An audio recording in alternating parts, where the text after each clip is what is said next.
Ladies and gentlemen, I present to you a dichotomy.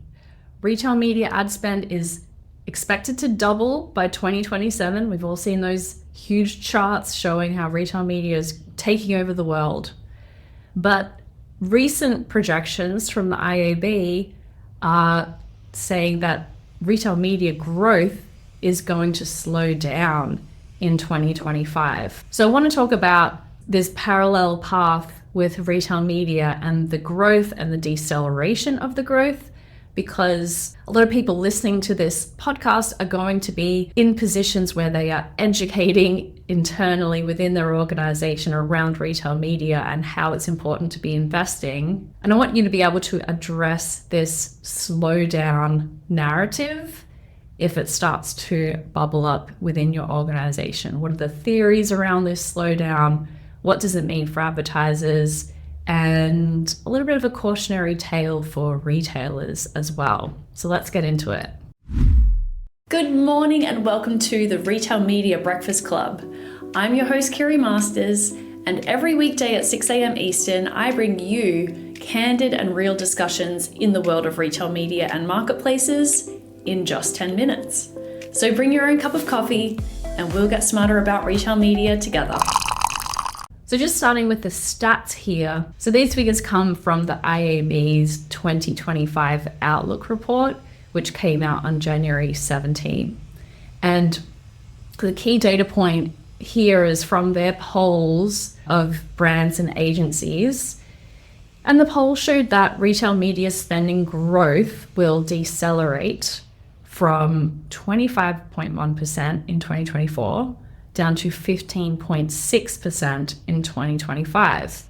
Now that sounds like a lot to go from 25 to just under 16% growth.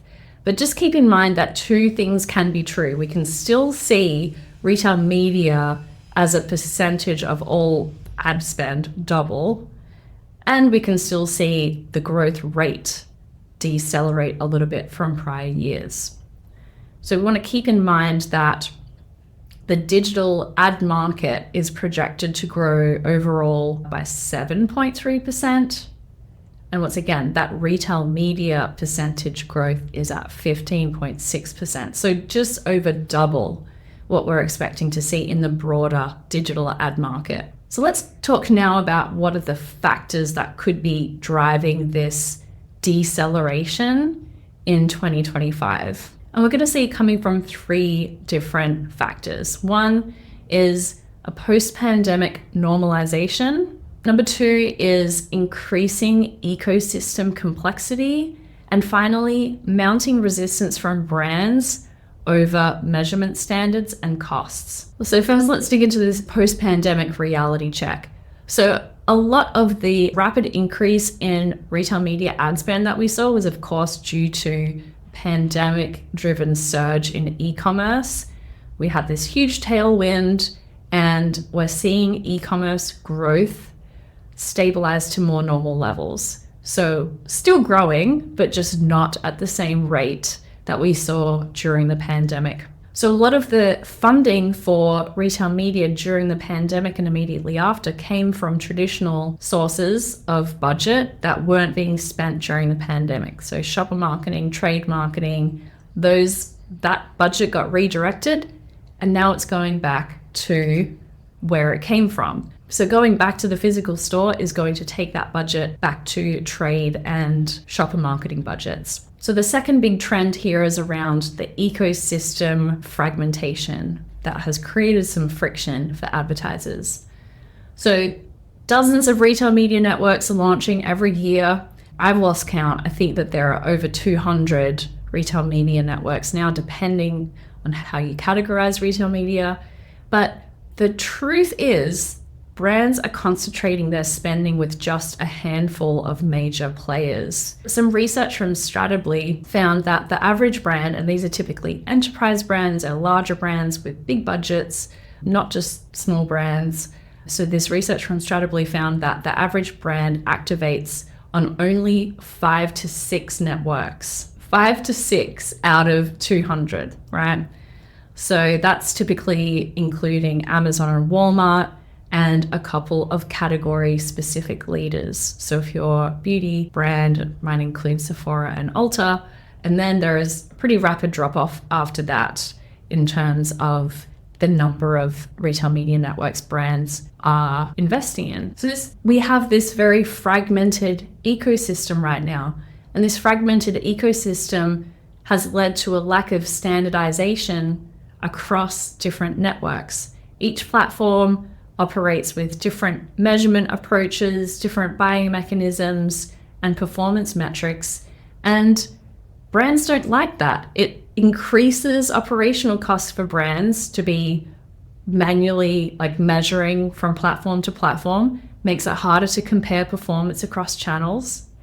And there's been a lot of industry buzz about this, notably a report again from the IAB back in 2024 calling for standardization, providing recommendations from a lot of parties within the ecosystem, from agencies and brands and the retailers themselves. But it takes time, I guess, to get this standardization over the line. The third factor driving down the retail media growth rate is rising costs meeting the budget reality. So retail media networks, as they launch, they're trying to grow, they're trying to grow faster. It's an important initiative for these retailers. And some retailers, in order to either get started or to maintain aggressive growth rates, have resorted to stick rather than carrot approaches, and implying that brands need to commit to media spending in order to maintain favorable merchandising terms. So once again, this creates a bit of resentment amongst brands that are already struggling with lack of standardization across metrics. They're struggling with the cost per the CPMs and the CPCs of these platforms, and to then be also kind of strong-armed into spending with some of these retailers, it's going to breed resentment there. In order for these retail media networks to grow, they're going to need to prove incremental value versus established channels like social media and paid search. But once again, this cross-platform measurement remains a pretty significant hurdle. So a comment from Andrew Lipsman in Media Ads and Commerce. Andrew says, retail media networks generally can't outcompete Meta and Google on ROAS, but iROAS is a game that they can win. And he argues that contextually relevant ads, which are powered by better data and closed loop attribution, these should actually drive incremental sales. But because the industry hasn't really aligned yet on standard measurement approaches, we can't get to a unified view of incrementality. So let's talk about the path forward. Despite these headwinds, retail media's projected growth rate of 15.6% in 2025 still represents a very healthy expansion rate. Where do we see growth coming from in 2025? I want to address that on a separate podcast, so make sure that you stay tuned and subscribe to the show to catch that one. But really, I think the challenge lies with retailers here in securing these slowing funds. Brands are concerned about measurement standardization. They are starting to hold retailers' feet to the fire to prove incremental value and shift away from strong arm tactics that may have secured some initial investment but are not going to work long term. I've personally found the retailers in general to be very guarded about sharing details about their retail media networks. They don't want to disclose who their tech partners are. They don't want to share what is unique and different about their platform. And it's a little puzzling as to why, when they need this ad revenue, they need to stand out, they need to prove to brands that it's worthwhile investing in their network.